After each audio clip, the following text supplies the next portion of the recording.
네, 이코노미스트 김한준 박사님 안녕하세요. 안녕하세요. 안녕하세요. 박사님 괜찮으십니까? 약간 아프셨어요. 예, 약간 편찮으셨다고. 네. 건강하게 얼굴 돌아오셨습니다. 네. 예. 전혀 아무 문제 없으신 걸로. 그러게요. 네. 자, 오랜만에 오늘 어떤 얘기 해볼까요?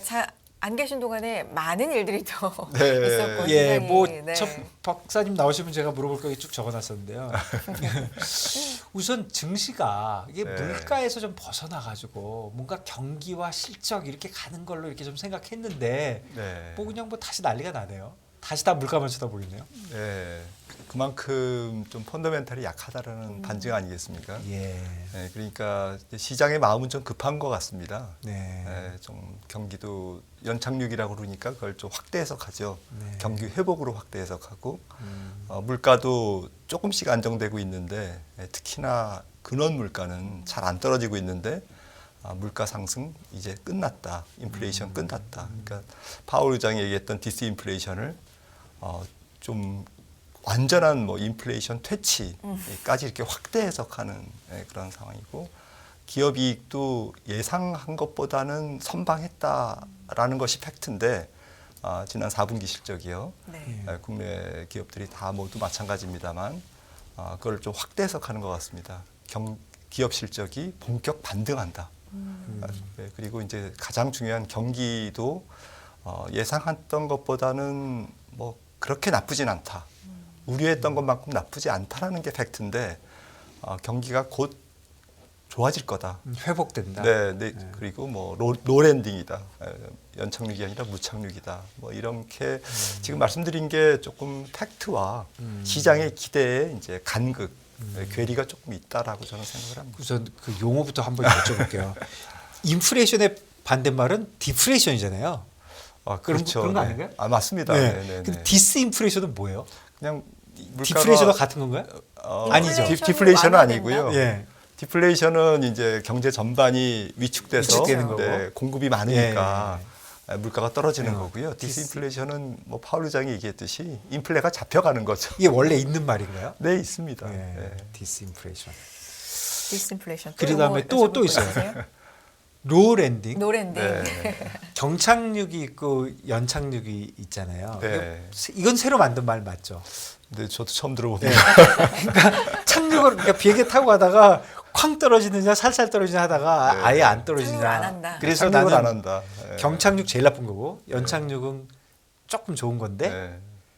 나는 이게 노랜딩은 더 좋은 거라고 생각했거든요. 네. 근데 그런 것 같지 않더라고요. 요즘 뭐 코멘트 보니까 노랜딩은 꼭 마치 경착륙과 연착륙의 중간쯤 있는 것처럼 얘기하는데 네. 무슨 뜻입니까? 그냥 뭐 좀 말을 만든 것 같은데 예. 어쨌든 연착륙은 이제 뭐 소프트 랜딩 아닙니까? 천천히 경기가 이제 둔화돼서 나빠지긴 하지만 네. 막 마이너스 3% 이렇게 안 네. 가고 조금씩 가는 거죠, 네. 그렇죠? 네, 근데 어쨌든 노랜딩은 뭐 지금 뭐 착륙은 없다. 세계 경기가 무슨 착륙이냐? 지금 그대로 가는 거지. 라는 건데 사실은 좀 어폐가 있죠. 네. 왜냐하면 미국은 뭐 노랜딩일 수도 있습니다. 근데 뭐 미국이 노랜딩이면 당연히 뭐 많은 뭐 이머징 수출 국가 다 좋죠. 하지만 그거를 이제 다 합쳐놓은 경제 성적표가 올해 어떤 정도냐를 이제 따져보면 세계은행 월드뱅크가 지난번에 1월에 내놓은 이제 경제 전망을 보면 작년이 세계 경제가 재작년 대비 3.0% 성장했는데 올해는 작년 대비 이제 1.7% 성장할 거다라고 얘기를 했고요. 물론 이제 가봐야 알겠습니다만 1.7%라는 것은 자기네들이 지난 6월 네. 작년 2022년 6월에 전망한 3.1%인가 3.0%보다 굉장히 낮게 지금 하향 수정한 거거든요. 네. 그러니까 작년도도 뭐 굉장히 그 재작년의 기저효과 때문에 높았던 거지 그렇게 큰 성장률이라고 볼 수는 없는데 작년에 비해서 올해는 성장률이 낮을 뿐만 아니라 6개월 전에 봤던 것보다 훨씬 위축된 성장이고 그 이유는 전 세계가 어쨌든 성장률이 다 하향 조정됐습니다. 5, 6개월 전보다. 네. 유럽도 마이너스 성장률을 마이너스로 들어가지 않을 것은 않는다라는 예측은 긍정적이지만 네. 작년에 비해서는 작년에 유로존도 3.3% 성장했거든요. 네. 또 올해 월드뱅크는 0%. 그러니까 제로 성장할 거라고 확실히 보는 떨어지고 거고요. 있는 거네요. 네, 네. 그렇습니다. 네, 그래서 뭐. 세계 교육을 보면 잘 알 수 있는 게 세계 교육의 증가율이 굉장히 크게 떨어지는 것으로 어느 기관이나 다 그렇게 보고 있습니다. 세계 노랜딩은 진짜 네. 그냥 하는 말이네요. 세계 네. 교육 증가율이 작년에는 4.0%, 네. 재작년보다 4.0% 증가했는데 올해는 작년보다 1.6%. 네, 그러니까 뚝 떨어지는 거거든요. 그러네요. 네. 근데 최근에 이제 좀 분위기는 세계는 전체적으로 떨어지는데 상대적으로 미국이 좀 좋을 것 같다. 네, 지금 맞습니다. 그런 좀 분위기는 있는 거죠, 데이터가. 네, 네. 분위기뿐만 아니라 예. 뭐 팩트가 놀랍게 나오고 있습니다. 예, 예. 이거는 이제 미국의 좀 특수성이라고 사람들이 해석하고 있고 네. 저 역시 그렇게 보는데 한 3,400만 명 정도의 고용 시장에서의 증발로 네. 인해서 사람들이 사라졌습니다. 네. 사라져서 거기서 이제 인건비 상승이 계속 타이트하게 지금 진행되고 있고 그리고 전체적으로 미국 시장이 조금 강한 거죠. 미국 경제가 그동안 이제 혁신 성장이라든지 여러 가지 좀 효율성 이런 것들이 좀 입증되고 있고 또 유연한 고용 시장 네. 이런 것들이 미국 경제를 좀 지탱하는 힘인데 아무튼 미국 경제도 그렇게 성장한 게 지금 0.5%입니다. 컨센서스가. 그렇죠. 그러니까 미국 경제 성장률, 잠재 성장률이 그래도 한 2% 가까이 되거든요. 그렇죠. 잠재 성장률보다 훨씬 낮은 성장률이고 작년도에 뭐 한 2.1%, 2% 정도 이렇게 예상을 하고 있습니다. 네. 네. 그 정도에 비하면 0%대에 가까운 성장률은 올해 예상 성장률은 굉장히 낮은 성장률이다. 하지만 저만 해도 사실 몇 달 전에 마이너스 한 0.5 이상 마이너스 쪽에 훨씬 더 네. 좀 비중을 두고 전망을 했었는데 지금 한 제로 성장은 가능하겠다. 어쨌든 그 정도만 봐도 미국 경제가 경착륙이 아니라 연착륙은 맞는 현실이죠. 네, 사실입니다. 그러면 그냥 조금만 더 길게 보면 네. 세계 경기, 미국 경기가 다 지금 성장률이 이렇게 떨어지고 있는 근본적 이유가 인플레이션이 돼서 이자율을 중앙 정부들이 올렸기 때문인가요? 아니면 또 더 근본적인 문제가 있었던 건가요? 어떤 거였죠? 네, 가장 중요한 거는 각 중앙은행들의 금리 인상인 것 같고요. 예. 미국만 해도 11개월간 450bp, 네. 4.5% 포인트를 올렸으니까 이게 굉장히 큰 폭의 네, 금리 네. 인상이고 캐나다가 이제 지난번에 중앙은행 총재가 네. 이제 우리는 뭐 미국 따라가다가 가랑이 찢어지겠다. 네. 우리는 이제 웬만하면 올리지 않겠다. 네. 그러면서 이제 4.50%에서 멈출 것을 네. 강력하게 제시했는데 네, 그 정도로 이제 그동안 가파르게 숨가쁘게 올린 기준금리가 경기에 머지않아 아주 엄중한 위축을 가져올 수 있다라고 이제 지금 중앙은행들은 보고 있는 겁니다.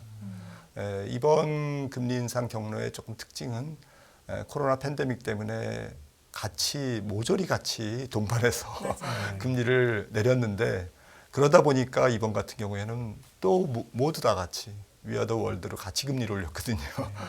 네, 그러다 보니까 뭐 조금 이렇게 지그재그로 어떤 나라는 올리고 어떤 나라는 뭐 동결하고 했으면 뭐 그래도 괜찮은데 같이 올렸기 때문에 세계 경제에 대한 충격이 지금 좀 시한폭탄처럼 너무 좀 표현이 가격합니다만 결국에는 좀 누적적 혹은 시차를 두고 나타나는 금리 인상의 경기에 대한 부정적인 효과, 결국 수요를 떨어뜨리는 압박하는 그러한 중앙은행이 지금 금리를 올리는 목적이기도 하고 조금 바라고 있는 일인지도 모르죠.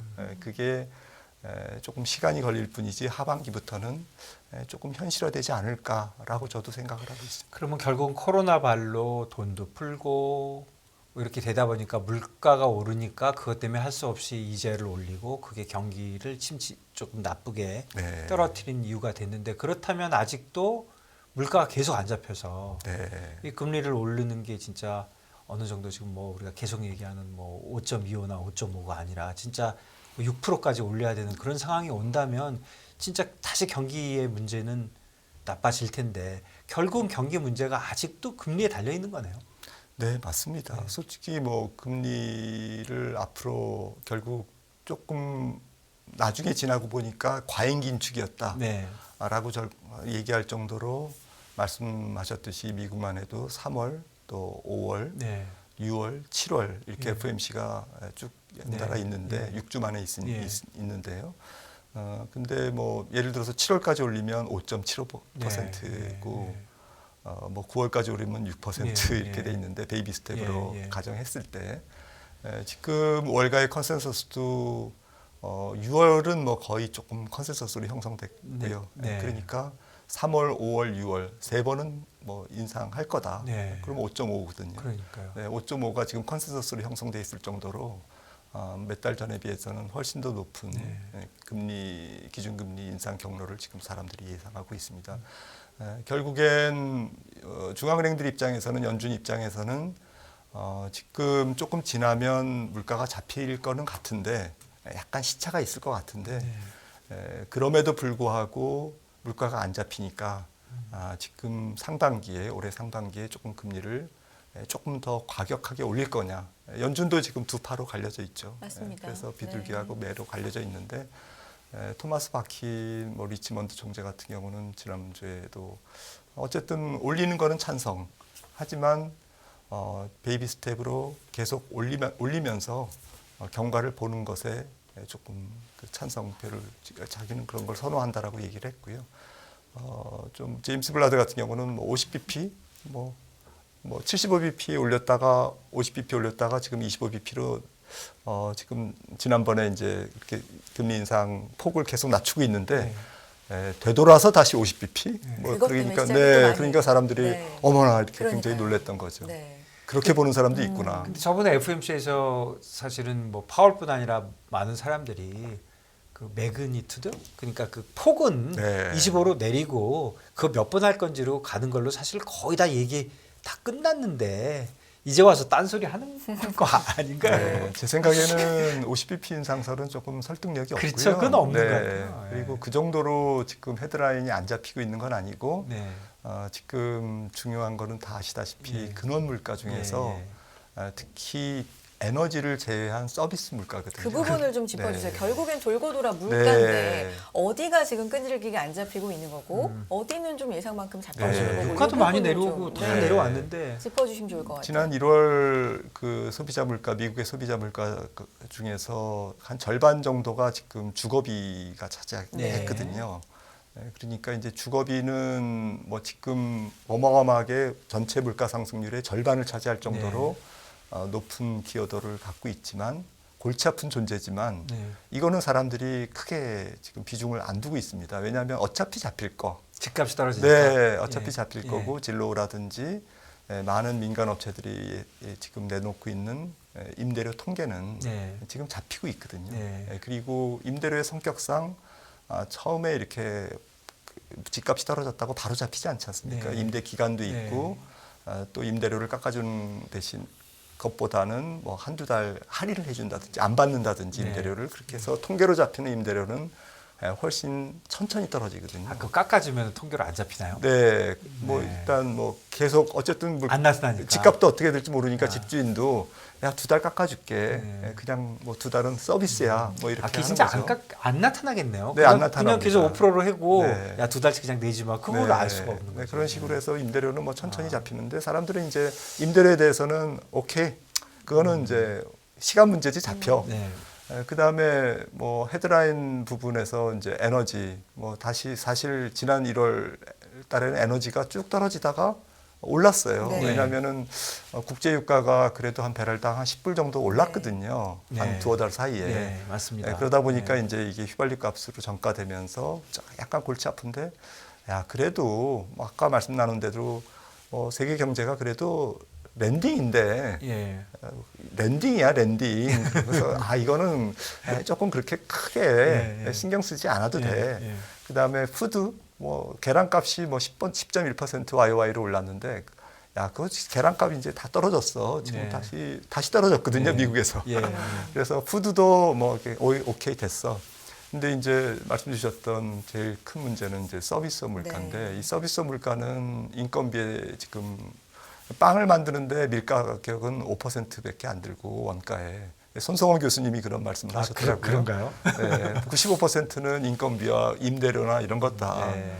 그러니까 지금 뭐 이렇게 밀가격이 문제가 아니라 또 그 빵을 이제 뭐 그 레스토랑에서 먹으면 이제 서빙하는 네. 그런 가격이 이제 다 빵 가격에 들어가 있는 거죠, 외식 물가에. 이제 그런 게 임금 상승률하고도 네, 그 밀접한 임금 상승률인데 거고요. 임금 상승률을 네. 사람들이 왜 임금이 오르지? 보니까 네. 구조적으로 사람을 못 구해. 사람이 없어. 정말 서비스를 할 수 있는 뭐 어쨌든 접객, 레저 이런 부분에서 사람이 없어. 사람은 뭐 갑자기 어디서 수입을 할 수 없는 거고 구조적으로 사람이 부족해. 그거는 이제 시간이 좀 걸려. 그것도 이제 사람들이 인정을 하고 있습니다, 지금.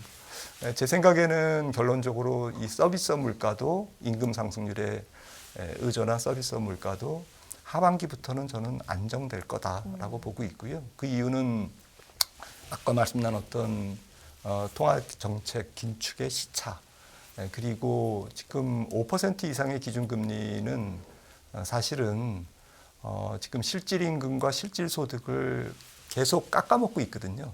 그래서 결국엔 좀 시차가 걸릴 뿐이지, 네. 있을 뿐이지, 사람들이 호주머니 사정이 조금씩 위축되고 있다. 지금. 그래도 이제 쓰는 습관 때문에 아직도 이제 조금 고용시장이 너무 타이트하다 보니까 조금 미래를 낙관적으로 보면서 소비를 조금 계속하고는 있지만 물가가 천천히 떨어진다는 얘기는 실질임금도 잘 안 오른다는 얘기잖아요.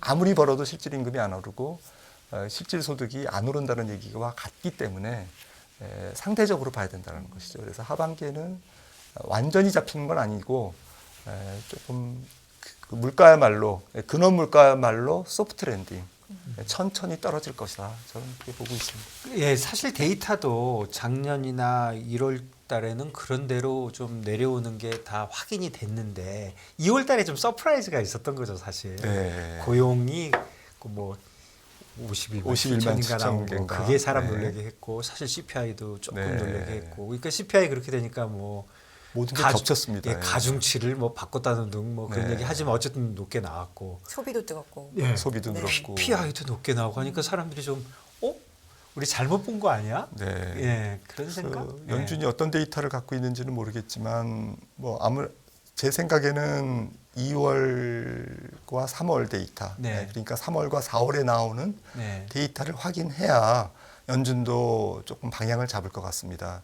분명히 1월 달 수치가 물가나 고용, 임금 이런 부분에서 계절 조정은 했다고는 하지만 말씀 주셨듯이 기준이 조금 1월에 바뀌었고요. 네, 네. 그래서 물가만 해도 근원이 9bp나 네. 지금 더 높게 네. 형성되어 있는 부분이거든요. 그러니까 기준을 안 바꿨으면 한 0.09%는 낮게 나올 상황이었는데 이렇게 높게 나온 네. 상황. 그리고 계절 조정을 했다고 하지만 통계적으로 완벽하게 할 수는 없는 거거든요. 그런 부분들이 조금 노이즈가 있기 때문에 이런 1월에 어쨌든 불안정한 지표, 이런 통계적인 약간 불확실성 이런 것들이 조금 지나가고 2월, 3월 지표. 그러니까 5월 FMC, 5월이 아마 5월 3일이 FMC 날짜인데 5월 3일 FMC까지 두 번의 고용 지표와 두 번의 물가 지표가 나와 있지 않습니까? 3월에 한번 보고 네. 4월에 한번 네. 보고. 이게 이제 만약에 계속되면 어차피 3월은 25bp가 거의 네, 확정이니까 확정이니까. 5월 달에도 올릴 거냐? 올리는데 정말 2월 달, 3월 달이 더 뜨거워서 고용과 물가가 5월에는 50bp를 올릴 그럴 가능성이 있느냐라는 것은 이제 두 지표에 달려 있는데 두 달간의 지표에 달려 있는데 제 생각에는 25bp 정도로 아마 5월 달에도 올리지 않을까. 그러니까 뭐 지금 시장은 5월 자체도 지금 아직도 반반씩 보고 있는 거니까. 네, 네. 그렇죠? 5가 되고 5.25가 되고 네. 5.5가 되는 건 네. 5.25가 되고 5.5가 되는 건 아직도 반반이니까. 네. 그렇네요. 네. 아무튼 예상보다는 뜨거운 물가와 고용 시장, 그리고 예상보다는 조금 더 길어진 긴축 경로, 그리고 올해 피봇 가능성이 조금 사라졌다는 점, 그리고 그럼으로써 전체적으로 시장 금리, 미국제 10년물 금리가 다시 3.8%로 네. 4%에 근접하고 있는데 많이 이런 올랐어요. 부분이 이제 시장의 금리 대비 밸류에이션을 좀 불편하게 하고 있다는 점. 그러면서 1월 달에 주가가 많이 올랐기 때문에 전체적으로 주식 시장에 조금 움직일 수 있는 공간이라고 그럴까요? 조금 위로 치고 올라갈 수 있는 에너지 이런 것들이 많이 소진된 상태라고 정리할 수 있겠습니다. 결과적으로 저는 그렇게 생각이 들어요. 이게 결과론적인 얘기지만 노랜딩 얘기가 나왔을 때 사실 노랜딩이라는 단어가 처음 나왔을 땐 좀 긍정적인 의미로 네. 나왔던 거니까 네. 시장이 좀 많이 올랐다가 결과론적이지만 하락하다 보니까 노랜딩을 그러니까 착륙을 아예 안 하다가 이거 연료 떨어지면 그냥 네. 완전 추락할 수도 있겠구나라는 얘기까지도 노랜딩을 좀 비꼬는 네. 그런 반응이 나오거든요. 네. 그러니까 이걸 어떻게 지금 봐야 되는 겁니까? 그러니까 금리 시장과 주식 시장의 괴리 이것도 상당히 사람을 좀 불안하게 하고. 네, 맞습니다. 그러니까 사실 작년의 경기는 하이퍼 인플레이션에 따른 급격한 금리 상승이 발목을 잡은 장세.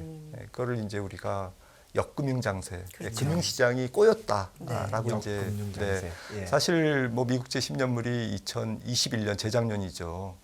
1% 정도에 머물렀거든요. 그게 4.4%까지 가지 않았습니까? 네. 작년 10월까지. 맞습니다. 이게 쭉 올라가면서 주가가 무너졌던 거거든요.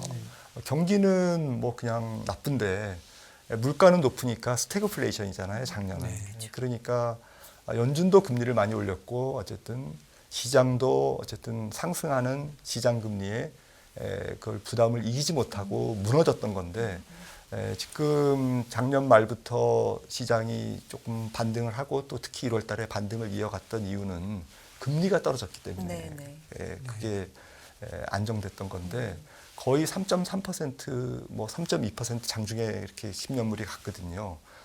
그러니까 그 정도 떨어지는 게 크게 대수냐 하지만 결국 물가가 잡히고 금리가 떨어지고 결국 경기는 회복되고 연준은 긴축을 멈출 거다라는 스토리가 시장을 이끌었던 건데 아닌가 보네. 금리는 잘 안 떨어지고 연준은 금리를 더 올릴 수도 있어. 네.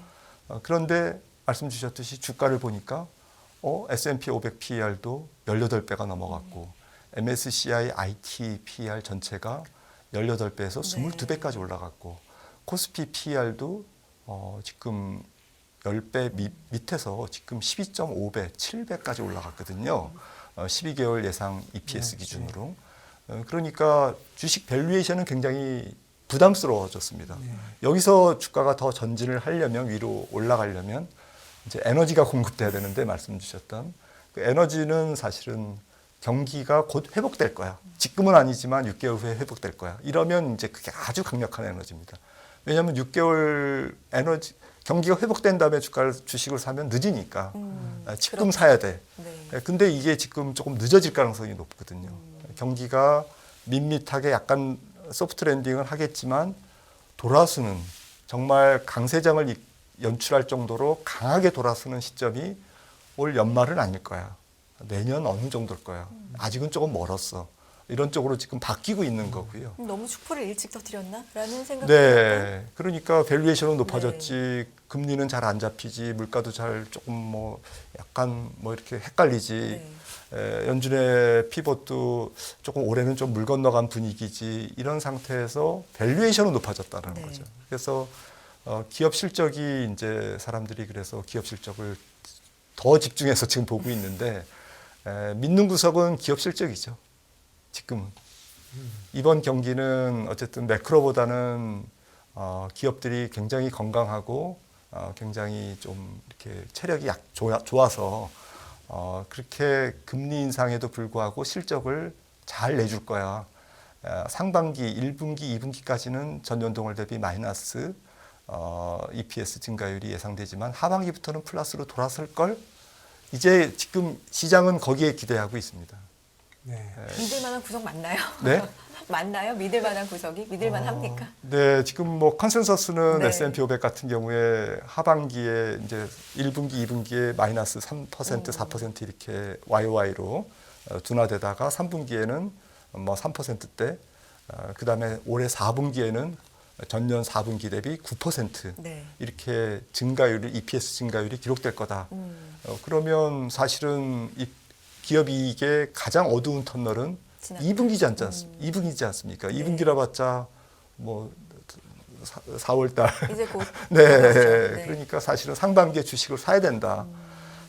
그래서 사실은 주가가 1월 달에 많이 올랐던 거죠. 근데 정말 이 PEI라는 네. 게 다 포워드로 해서 하니까 어떨 때 보면 진짜 그렇게 의미가 있는가 하는 생각도 좀 들긴 해요. 맞습니다. 이게 그냥 EPS가 변하면 따라서 자동으로 변하는 건데. 그러니까 지금 기업 이익이 제대로 수정이 안 됐다. 네. 그러니까 올 게 남았다라고 네. 지금 사람들이 예. 보고 있는 거고요. 미국 기업의 S&P 500의 EPS만 해도 모간 스탠리 같은 경우에는 굉장히 안 좋게 보고 있거든요. 그리고 지금 $230 S&P 500개 기업의 평균 주당 순이익을 한 $230 정도 보고 있는데 지금 안 좋게 보고 있는 데는 $200도 안 보고 있어요. 그러면 10% 이상 지금 하향 조정될 가능성이 있다라는 것입니다. 그러니까 이제 EPS가 예를 들면 네. 세상 일이 EPS가 모든 기업의 EPS는 진짜 잘 안 변해. 그냥 다 정해져 있어. 세상에. 네. 그냥 다 정해져 있어. 그런데 주가가 올라. 네. 그럼 퍼가 오르겠죠? 다 자동으로 예, 오르겠죠. 내리면 내리겠죠. 네. 그러면 이게 지금 주식을 너무 사람들이 비싸게 사는 거야 이렇게 하겠지만 EPS 자체를 계속. 모르는데 네. 그게 지금 엄청 지금 뭐 230인지 200인지 몇 달 전에 180 얘기도 했잖아요. 네, 180까지 나왔습니다. 예, 그런 얘기 하다가 이제 뭐 그게 지금 180과 220은 몇 프로 차이예요.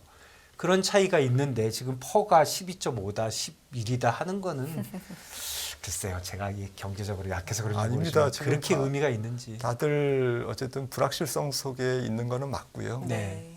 지금 뭐 쭉 얘기를 나누다가 결국에는 돌고 돌아서 펀더멘탈로 시장이 집중되고 있는데 네. 이 펀더멘탈 경기의 본격적인 불황 탈피 시기 네. 그리고 어쨌든 낙폭은 크지 않을 거라는 이제 좀 믿음은 좀 생겼는데 그렇죠. 아래쪽 그렇게 많이 나가겠죠. 그다음에 이제 기업 이익이 언제 돌았을 거냐, 네. 기업 이익의 소위 센티먼트, 모멘텀의 개선이 언제 있을 거냐, 이제 이런 부분에 대해서 지금 사람들이 조금 헷갈리면서 불안하다. 네, 헷갈리면서 에너지가 공급돼야 주가가 올라갈 수 있는데 네. 지금 간절한 마음으로 그 에너지를 찾고 있는 거죠. 네. 2주 만에 모셔서 네. 그동안에 쌓여뒀던 그런 이야기를 다 여쭤보려고 한 시간이 모자랍니다. 다음 주에 또 네. 나오시니까 그때 여기서 여쭤보도록 보내드리죠. 하겠습니다. 네, 김한진 박사와 함께했습니다. 고맙습니다. 감사합니다.